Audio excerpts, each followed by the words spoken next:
Ingat nih, yang mengalami emosi kan bukan cuma peserta demo aja, tapi para aparat juga pasti merasakannya, ya kan?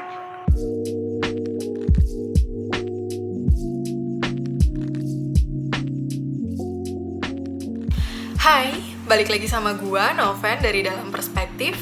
Dan di sini kita bakalan ngebahas tentang aksi yang baru aja terjadi di tanggal 9 Oktober kemarin, yaitu berkaitan dengan penolakan Undang-Undang Cipta Kerja atau yang dikenal dengan Omnibus Law. Nah, teman-teman, siapa sih yang pengen sebuah aksi aspirasi ini berubah menjadi kerusuhan? Kan nggak ada ya kan? Tapi kenapa itu bisa terjadi? Nah, kita bakalan ngebahas kerusuhan ini kenapa sih bisa terjadi dari sisi psikologis. Singkat cerita, Undang-Undang Cipta Kerja atau Omnibus Law ini mendapat berbagai penolakan karena dianggap tidak pro kepada buruh dan juga berpotensi merusak lingkungan. Nah, tapi sayangnya penyampaian aspirasi ini kan justru malah di tanggal 9 kemarin berubah menjadi sebuah aksi kerusuhan atau anarkis yang nggak sedikit juga merusak fasilitas umum. Nah, sebenarnya kalau misalnya aku bisa analogikan bahwa kerusuhan ini bisa terjadi akibat ada bensin yang ditumpahkan ke api yang udah menyala. Yuk kita bahas dari sisi psikologi dan kita bakalan ngebahas sedikit tentang moral psychology, shared identity, otak reptil versus otak modern, dan juga tunnel vision. Nah, masuk ke pembahasan yang pertama yaitu tentang moral psychology. Setiap orang itu kan punya nilai moralnya masing-masing. Nah, nilai moral inilah yang menjadi tolak ukur dari seberapa bisa sih kita menerima suatu keadaan di luar sana. Apabila kita merasa bahwa nilai moral dari suatu kejadian itu lebih rendah dari nilai moral internal kita, maka akan muncul driver untuk kita melakukan sebuah tindakan. Inilah yang dimaksud dengan moral psychology. Semakin besar dirasa jarak atau gapnya, maka semakin besar pula driver untuk mengambil sebuah tindakan. Kata kuncinya ada di dirasa, bukan kenyataan secara faktual. Kenapa gue bilang kayak gitu? Karena memang ini subjektif banget. Karena kan kita merasa bahwa ada gap, bukan kenyataan secara faktual kan. Karena kita nggak tahu sebenarnya memang terjadi gap atau enggak antara hal yang di luar sana, moral yang terjadi di luar sana dengan moral internal kita. Karena kita hanya bisa merasakan kayak gitu. Nah, kaitannya apa dengan demo yang kemarin? Jadi kita merasa bahwa ada nih gap antara proses pembuatan Undang-Undang Cipta Kerja atau Omnibus Law dan juga isinya. Jadi baik proses maupun isinya itu kita menilai bahwa nilai moral dari Undang-Undang Cipta Kerja ini nggak sesuai dengan nilai moral internal kita. Maka muncul drive untuk kita melakukan sebuah tindakan, yaitu aksi turun ke jalan untuk menyampaikan aspirasi-aspirasi kita kepada wakil rakyat. Nah, itulah yang menjadi penyebab kenapa sih kita bisa melakukan sebuah tindakan demonstrasi besar-besaran di jalan dan ngikut gitu kan dengan teman-teman yang lainnya juga. Nah, penjelasan yang kedua ada namanya shared identity. Diterjemahkan langsung dari bahasa Inggris, shared identity ini merupakan sebuah fenomena saat kita merasakan sense of belonging dengan satu sama lain. Misalnya kayak gimana? Misalnya waktu pada saat ospek, kan kita merasa senasib, sepenanggungan.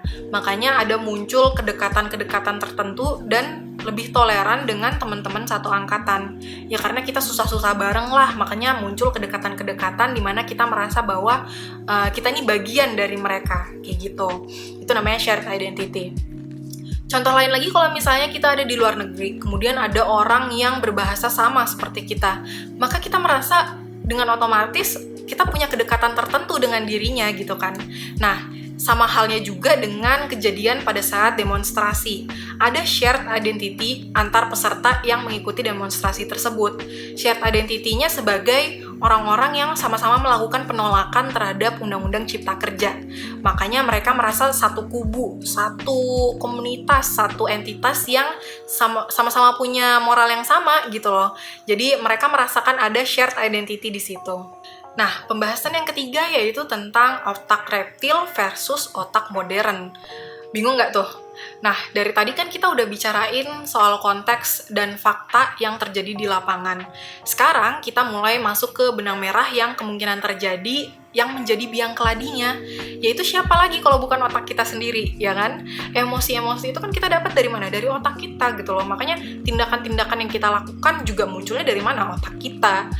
Ya bener, otak kita itu secara gamblang memang dibagi menjadi 2 bagian, yaitu otak reptil atau yang dikenal dengan amigdala dan juga otak modern atau yang dikenal dengan nama neokortex. Otak reptil ini bertanggung jawab atas merespon emosi dari dalam diri kita, sedangkan otak modern bertugas untuk berpikir secara panjang, rasional, dan juga logika.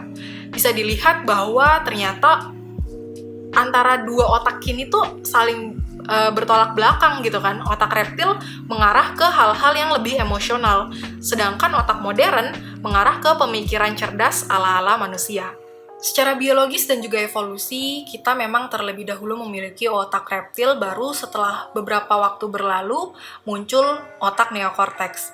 Sehingga bila ada informasi yang terekam oleh tubuh kita atau otak kita, itu gambarannya kurang lebih sebagai berikut. Nah, stimulus itu kan masuk melalui luar yang direkam oleh tubuh kita. Kemudian disalurkan informasi tersebut melalui sistem syaraf menuju ke tulang belakang.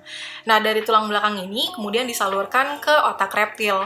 Nah, setelah dari otak reptil baru kemudian menuju ke otak neokortex. Proses ini memakan waktu kurang lebih 5 hingga 7 detik. 7 detik untuk sampai ke otak modern kita atau otak yang rasional, yang bisa berpikir secara logika. Sebelum 5-7 detik kan informasi tersebut sudah masuk melalui otak reptil dulu kan, jadi sudah ada emosi-emosi yang kita rasakan. Ya, kalau misalnya gue bisa bilang, berarti sebelum kita bisa berpikir logika, ada emosi-emosi yang numpang lewat gitu. Nah, sayangnya ketika kita sudah terlalu emosional, sulit bagi kita untuk melanjutkan informasi menuju neokortex. Alhasil, kita memiliki emosi yang sangat tinggi dan juga kelihatan terus-menerus. Nah, jadi lumayan paham kan kenapa kalau misalnya kita udah emosi banget, susah gitu untuk berpikir logika.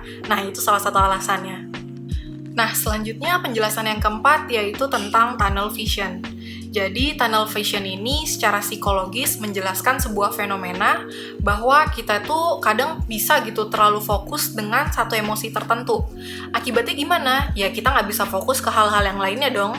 Hanya bisa fokus ke satu emosi itu aja. Sehingga, ketika terjadi tunnel vision, amat besar tuh kemungkinan buat kita untuk mengambil keputusan hanya berdasarkan emosi aja. Jadi nggak rasional gitu kan keputusannya atau tindakannya gitu. Nah, tapi sebenarnya kalau misalnya kita bisa cepat balik normal sih nggak apa-apa. Masalahnya, sekali bisa tunnel vision, susah banget untuk kita bisa kembali ke arah rasional. Nah, hubungan semua konsep tadi dengan kerusuhan yang terjadi kemarin tuh kayak gimana? Oke, pertama-tama kita outline dulu fakta yang terjadi di lapangan. Fakta yang pertama, ada demonstrasi. Artinya, ada nilai moral yang melewati batas, sehingga para peserta itu rela melakukan sebuah tindakan aksi turun ke jalan untuk menyampaikan aspirasinya. Fakta yang kedua, ada shared identity antar individu yang terjadi dalam satu kelompok tim demonstran. Mereka ini kan sama-sama menolak Undang-Undang Omnibus Law. Tapi yang sering orang lupakan juga, ada juga shared identity yang terjadi oleh para polisi dan juga aparat. Nah, mereka itu kan sama-sama menjaga situasi, jadi mereka juga punya shared identity antar individu di dalam kelompoknya mereka sendiri. Fakta yang ketiga, hampir bisa dipastikan kondisi emosi di lapangan itu udah cukup tinggi. Nah, seiring berjalannya waktu, ada hal-hal yang memancing emosi dan emosi itu udah nggak bisa terelakkan lagi karena memang kondisinya di lapangan sudah setegang itu gitu. Oke, kondisinya kan udah emosi nih. Nah, sekalinya emosi, ingat kita tuh susah buat mengubah dari otak reptil ke otak modern. Mau serasional apapun kita mencoba untuk berpikir, pasti ada aja alasan-alasan yang membuat kita tuh merasa semakin yakin bahwa emosi adalah jalan yang tepat. Ini namanya self-sabotage ya. Nah, jadi emosi yang udah tinggi tadi, terus kalau misalnya tiba-tiba ada satu kejadian aja yang membuat emosinya makin naik, resiko tunnel vision-nya semakin gede. Dan kalau misalnya kita udah terlanjur tunnel vision, susah banget buat keluar dari tembok emosional kita. Dan ingat nih, yang mengalami emosi kan bukan cuma peserta demo aja, tapi para aparat juga pasti merasakannya, ya kan? Nah, ketika kita udah emosi, dan ada hal lain lagi yang memancing emosi kita, apapun itu gitu kan, maka sebenarnya kita melihat dan merasa bahwa nilai moral dari suatu fenomena itu semakin rendah dari standar kita. Rasanya pasti nggak nyaman banget. Dan biasanya kita akan melakukan sebuah tindakan untuk memperbaikinya. Nah, kalau misalnya udah terlanjur tunnel vision, which is udah emosional banget, terus kita punya drive untuk melakukan sebuah tindakan hanya berdasarkan emosi. Kebayangkan kayak gimana hasilnya? Nah, sebagai penutup, ingat, tadi kan di awal gue sempat menganalogikan bahwa kerusuhan ini adalah api yang disiram oleh bensin. Ya benar gitu, maksudnya api itu adalah kondisi awal dimana kita itu emang udah emosi, itu udah ada api tersendiri. Nah, bensin itu adalah kejadian-kejadian yang membuat kita merasa bahwa nilai moral yang terjadi di lapangan itu kok jadi rendah banget dengan nilai moral internal kita. Misalnya kayak gimana? Misalnya pada saat kita melakukan aksi penyampaian aspirasi di jalan kan, demonstrasi tadi. Tapi kok justru kita merasa bahwa polisi ini kok nggak welcome gitu loh. Polisi ini kok justru malah menghalang-halangi kita. Polisi ini kok justru malah melemparkan gas air mata, menyiram dengan air, dan lain sebagainya. Itu kan makin membuat kita merasa bahwa nilai moral mereka nggak sesuai gitu sama nilai moral internal kita kan.